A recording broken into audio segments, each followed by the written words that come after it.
Welcome back to the Bee's Tales. Have you been having fun at home?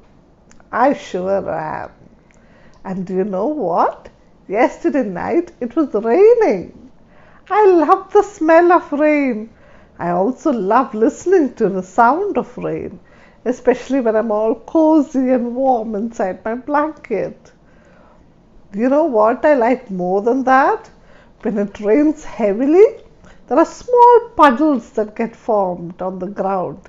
And then you can play with boats, paper boats on those puddles. You can also see small frogs jumping in and out of the puddles. They look really cute. But sometimes when it rains really hard. And then places get flooded up, people get forced out of their houses, the paddy fields get flooded up. All that is a little bit of a problem. It's really sad when people have to move out of their homes, isn't it? Yes. Sometimes the rain comes with thunder and lightning or with wind. That's even worse. It causes a lot of damage. Now, today's story is interestingly about something related to that. It is called After the Storm. It's about a park keeper called Percy and how he acts after a storm. This is the book After the Storm, written by Nick Butterworth and published by HarperCollins. Let's see. Welcome to Percy's Park. Percy the park keeper couldn't sleep. Outside his hut, a great storm was raging with thunder and lightning and pouring rain. Percy wasn't frightened by the thunder, and he loved to watch lightning as it lit up the whole park. He didn't even mind the rain. But there was one thing that Percy didn't like. What is it? Let's find out. He didn't like the wind. It blew down fences in the park and ripped branches off the trees. He didn't like it one bit. Oh dear, he sighed as he watched from his window. The wind was tugging at the trees and making them creak and groan. And have you heard the sound that the wind makes? Hoo hoo sound? That's a little scary. It looks like I'm going to be busy tomorrow. He pulled his pillow over his head and tried to go to sleep. Percy was up early in the morning. The wind had stopped and the sky was clear. Percy loaded up his wheelbarrow with all the things that he would need to make repairs and clear up after the storm. Then he set off to inspect the damage. He felt happy as he took deep breaths of the fresh, clean air. Shall we also take a deep breath?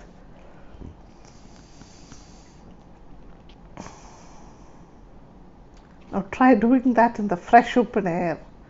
It feels really good. Yes, so Percy took a deep breath and then he felt a little happy looking around. Perhaps the damage wouldn't be too bad. Look at him. Look at him going with his wheelbarrow, and he has a smile on his face, isn't it? The park also looks quite lovely after the storm.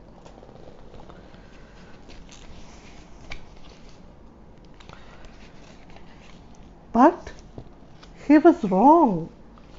Something dreadful had happened.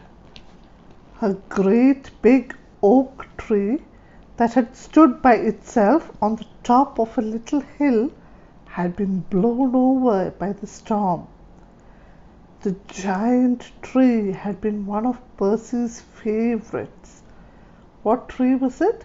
It was an oak tree. O-A-K, oak tree. Now the tree looked very sad, lying on its side, with its mass of tangly roots sticking up into the air. But it wasn't just one of Percy's favorite trees. Some of Percy's animal friends lived there. Now their homes were wrecked. Percy hurried up to the fallen tree. Can you see the tree? There it is, with its roots hanging straight up.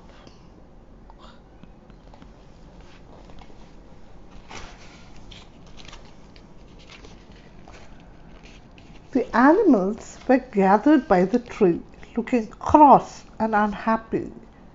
When they saw Percy, everyone started talking at once. Percy sat down with his friends and listened as they told how the storm had brought down the great tree. "And now we have nowhere to live," said the badger. "Some of us lived in the tree and some of us lived under it, but we are all homeless now." Some of the rabbits looked close to tears, and the fox was very sniffy. Percy passed him his handkerchief, and the fox blew his nose. Now, can you see Percy sitting with his friends on a log and listening to them? It's always nice to have a friend who will listen when you are sad.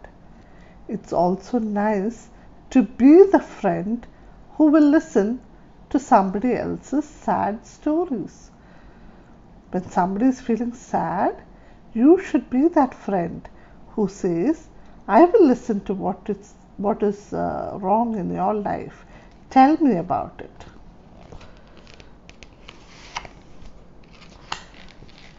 Percy stood up. "We'll just have to find you somewhere else to live," he said. "Come on, everybody, jump into my wheelbarrow." The animals felt better now that Percy was with them. First, he took them to the pine wood. Where did they go? They went to a pine forest. But nobody wanted to live there. "Too dark," squeaked the mice. "Too gloomy," said the hedgehog. So Percy took them to the shrubbery. But no one wanted to live in the shrubbery either. "No big trees," complained the squirrels. "No big roots," complained the rabbits. "Never mind," said Percy. "We'll try across the stream." So what did he say? Don't worry if you can't find your favorite tree here. Let's cross the stream. Stream is like a small river. Now let's cross the stream and see what is there on the other side. Percy began to push the heavy wheelbarrow over a little bridge that crossed the stream. But as he got to the middle, two things happened. We'll find out what they are. Before that is the picture of Percy taking his friends over the bridge. Let's find out what happened. He said two things happened, right? Let's see. Percy stumbled. What happened? He stumbled a bit, and the wheelbarrow decided to see what it would be like to be a boat. What happened? The wheelbarrow fell into the water. Splash!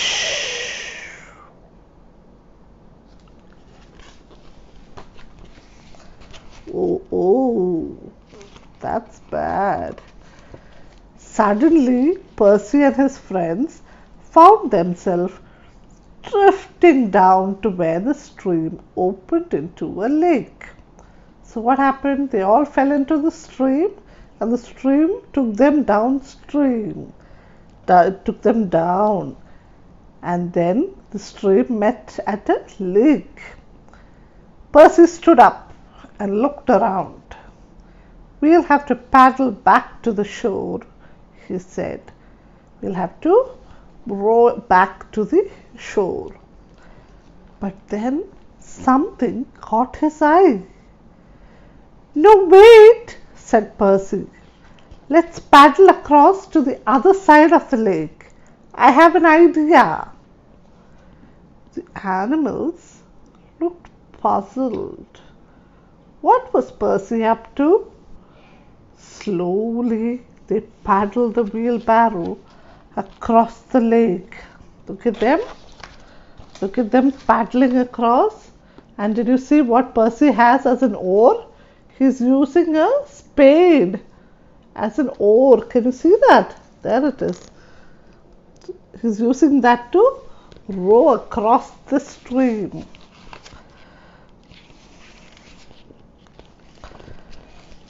"Here we are," said Percy.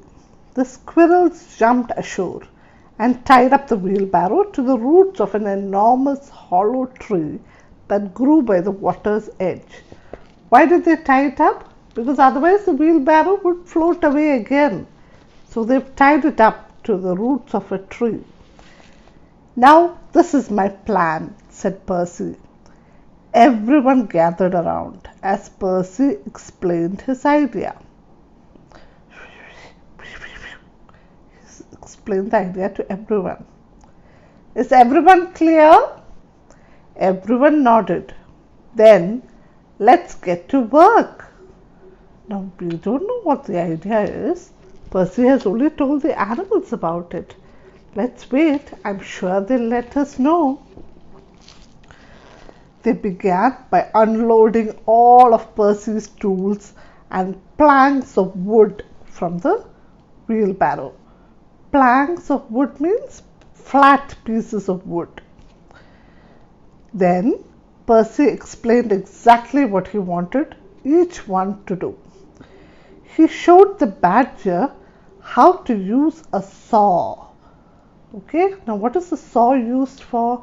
It is a flat tool with teeth, sharp teeth on one side, and it's used to cut through the wood.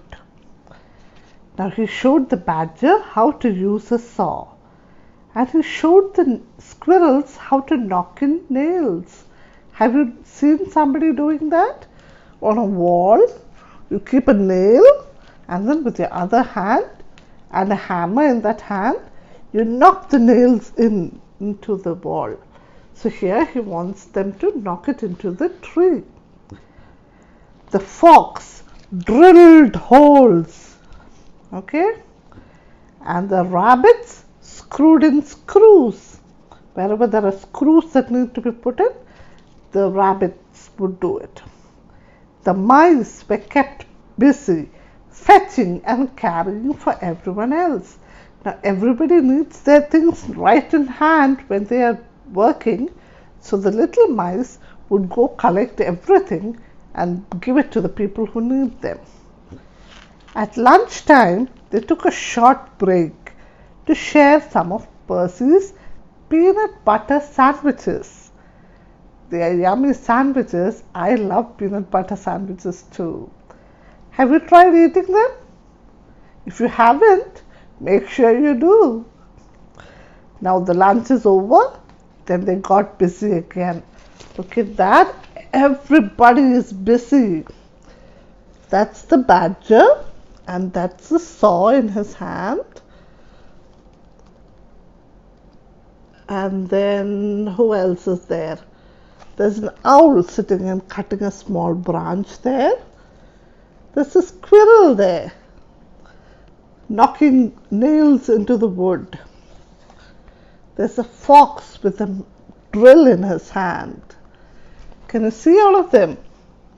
Yeah? And can you see the little mice who are carrying things for others? Yes.